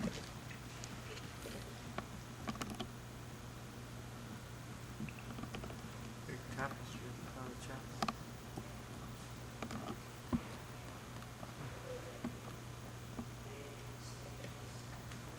Downstairs.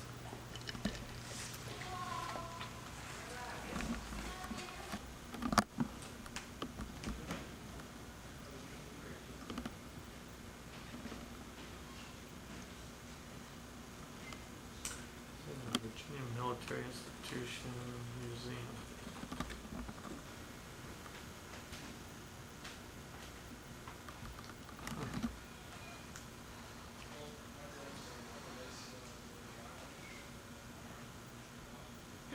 That horse is over 130 years old. What? This is VMI and Stonewall Jackson's horse. They stuffed him. Little Sorrel.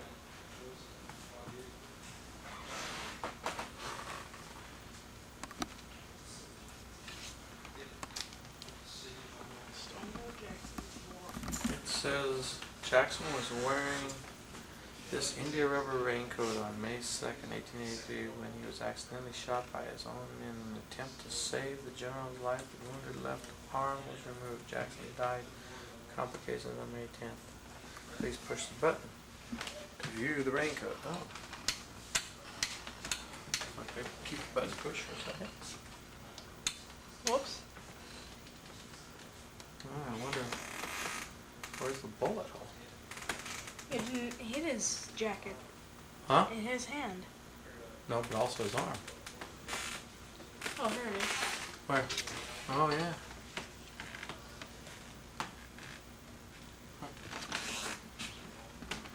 So it's cat. Button removed from Jackson's coat.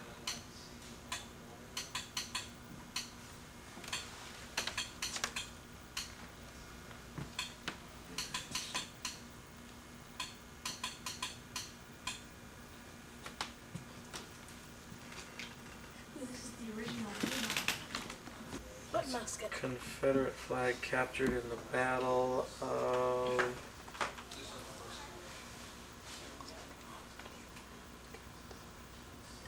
Sailor's Creek.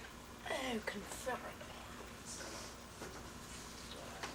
Now, 19th century shoulder arms left to right. Second one's 1842. Last one on the right is 1862. And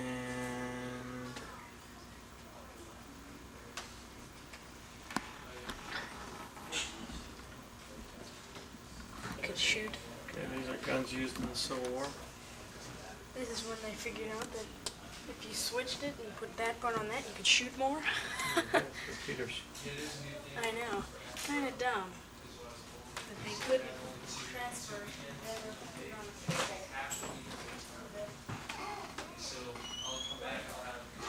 Robert E. Lee.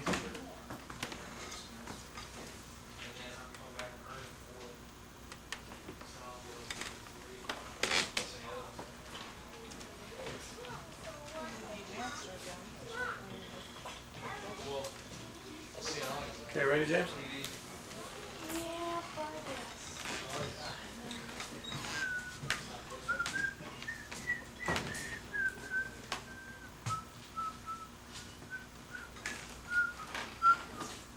Oh, this guy, I bet you the river's named after him. What? Is it Fontaine? Maury. Maury. Maury. It is that. Machine gun.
This says Field Marshal, the Right Honorable Viscount some or other.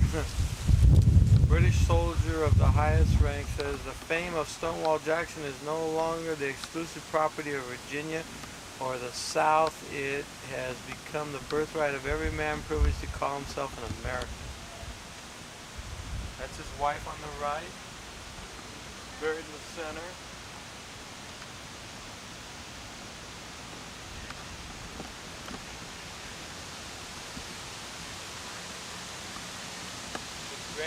His grandson was a brigadier general.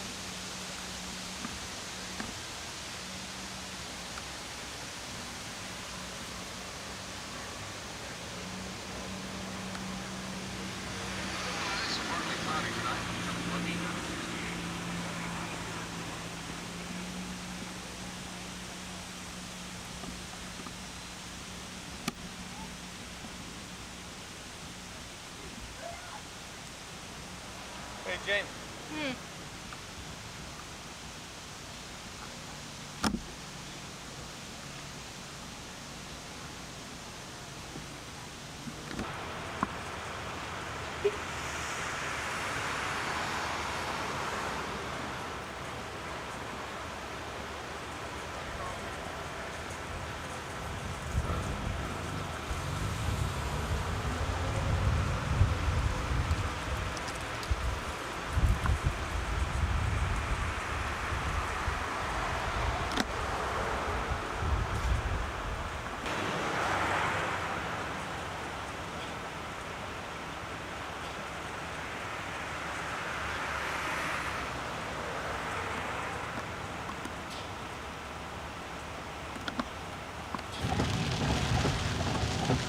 We missed Grandma Eileen's school, saw the sign.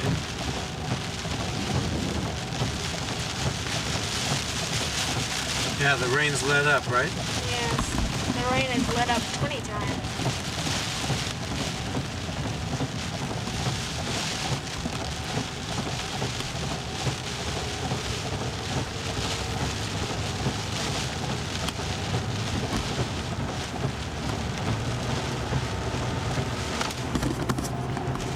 Oh, James, how cute. Here we go. Here we go. Appomattox. It says Appomattox is 19 miles. We're probably not going to make it. Petersburg is 112.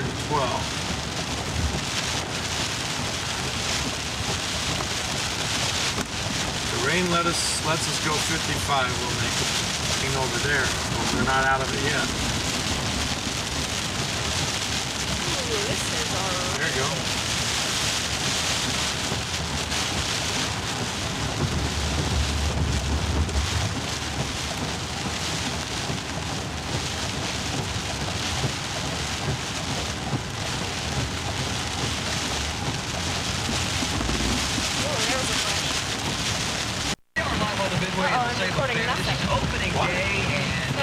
I don't have anything on the screen. So yeah. Appomattox Historic Park. I screwed up.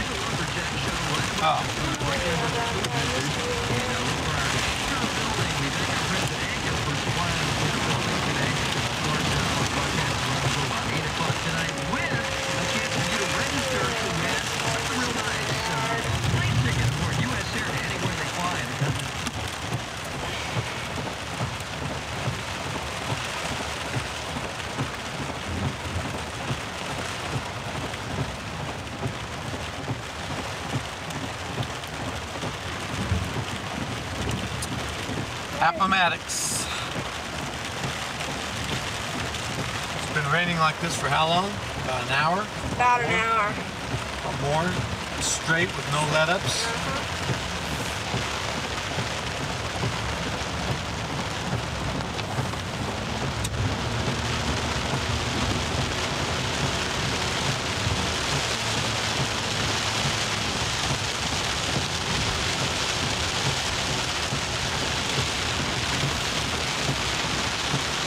Sub Shop ice cream, dude.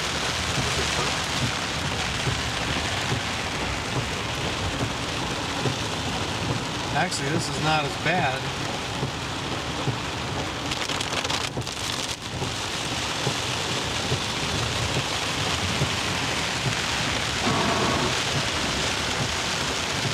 detour ahead.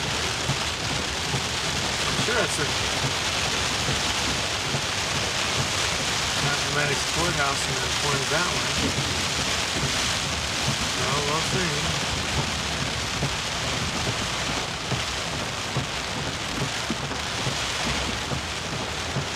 This is like 5:23 in the afternoon, too.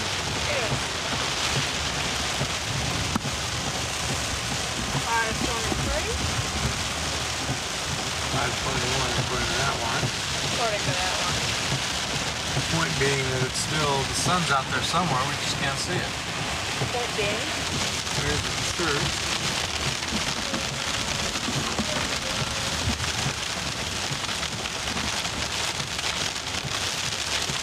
Appomattox Historic Park, our courthouse. Grant's headquarters is right there.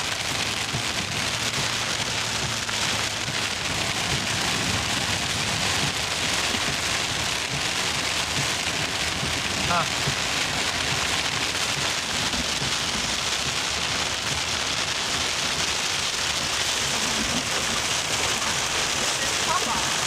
Flashes of thunder out that way, James, and lightning.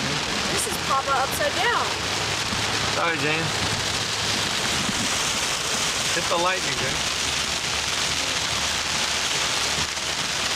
There it is. Get it? No, it's over here. Okay.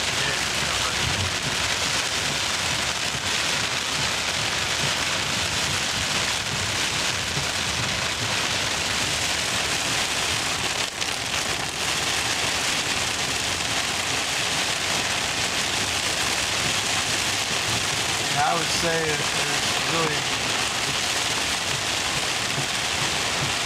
not much need to go to The crater. the crater. It'll be a lake. It'll be Crater Lake. Yeah, we already seen that one.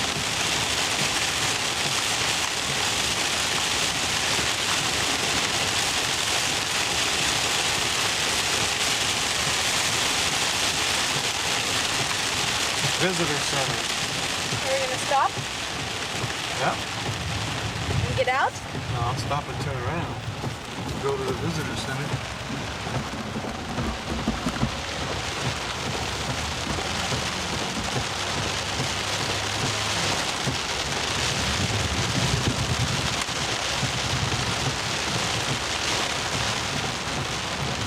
No entry. Area closed, 9 p.m. to 6 a.m. Park information, turn to radio such and such. I forget what it is. Tune to 6:20 a.m. or 6:10 a.m. 16:10.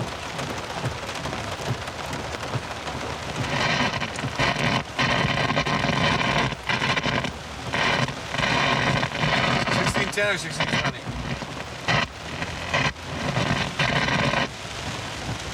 It's sort of hard to get.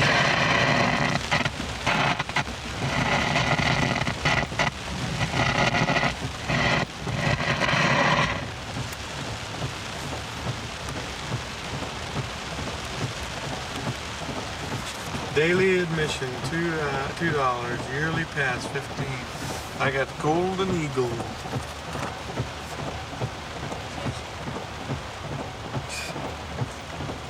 Nobody's here. I know. Trailer parking, just go this way.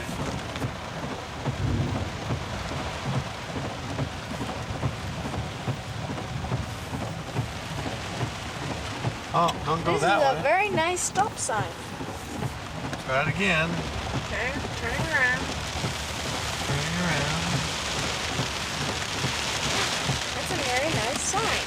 So is this tree.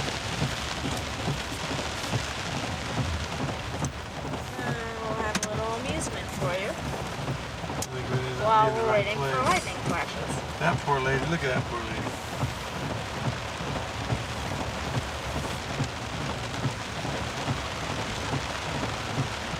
Look at that lady run. Let's zoom in. There she goes. She's gonna Get in her car. She left 2 minutes early. Document it, James. We'll fire her. Yes.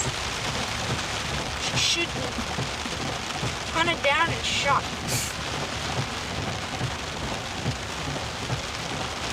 What in the world is going on? I'm hearing nice people sitting in their car with their I guess you iPhone. don't really drive around here. You Walk. walk. See, that's it. That's the house. House of... That's where Lee surrendered to Grant, in that house. I can recognize it. Ooh, I think I got a little light, but I'm not sure. See that brick house? Yes. Okay. That we're looking at the back view. Back view of where? This is the back Yeah. view Well, see.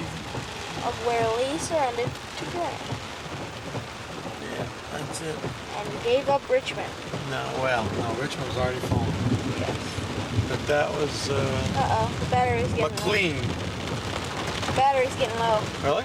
That battery's getting low? You're kidding. Blinking. Oh, sad. Oh no, it says it's crossing out and has a tape on it. Oh, yeah, that's the tape's gone. Tape's gone. Need a new tape. Okay.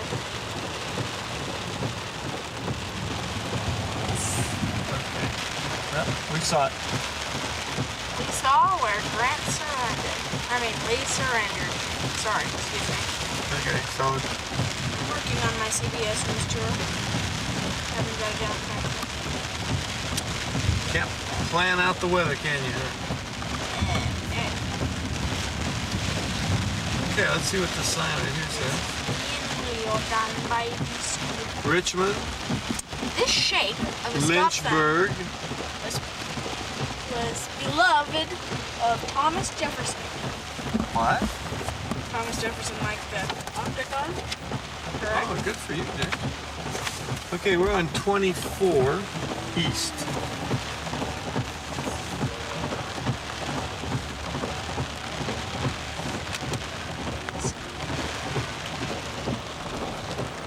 I'm just gonna Yeah, look we're it on up 24 up East. on that mountain, and I'm gonna see. Forget Petersburg, man. We're just going to Richmond. On to Richmond. On to Richmond is what they said.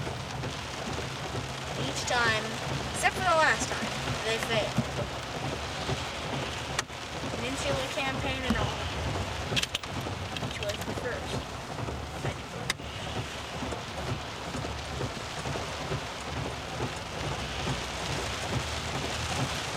We're just on to Richmond. We saw the back of it. That was the place where it happened. That was the place. General Grant.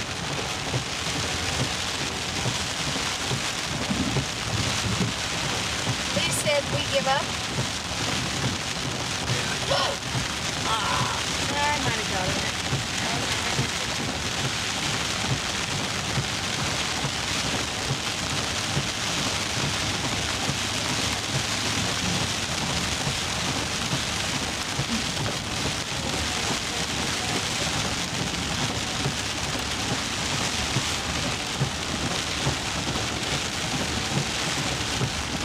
We are officially running out of time. That's okay.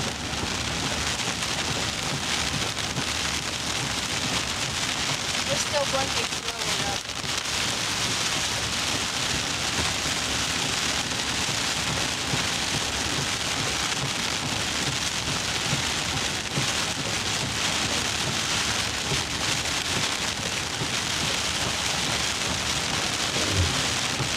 Turned off your hazard? Yeah. What? Appomattox River right there. Huh. That's it. Whoa! Yeehaw! Turning around, going back for the sign. Oh, invention of the banjo. Nearby is buried Joel Walker Sweeney, circa 1810 to 1860. Musician and developer of the five-string banjo. 1831, Sweeney launched himself and his two brothers, Sam and Dick, on a series of minstrel tours that continued until his death 29 years later. Here we are, right at Appomattox. Happy Mortix. died in 1860, so he never knew what happened here.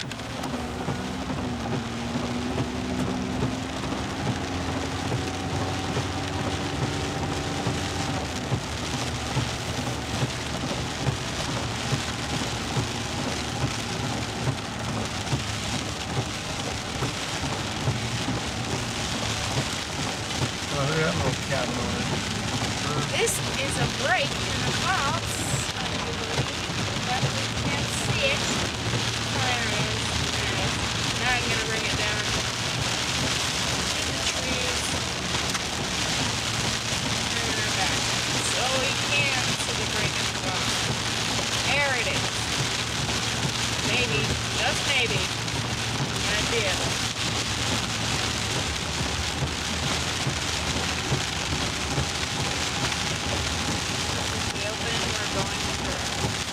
Whoa! Lee's headquarters, right here.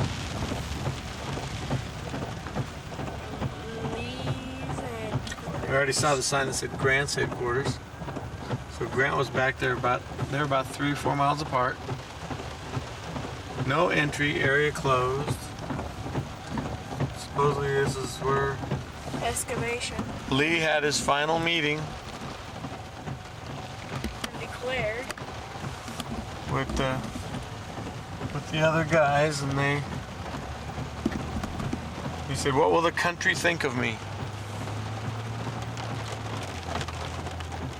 if I surrender?"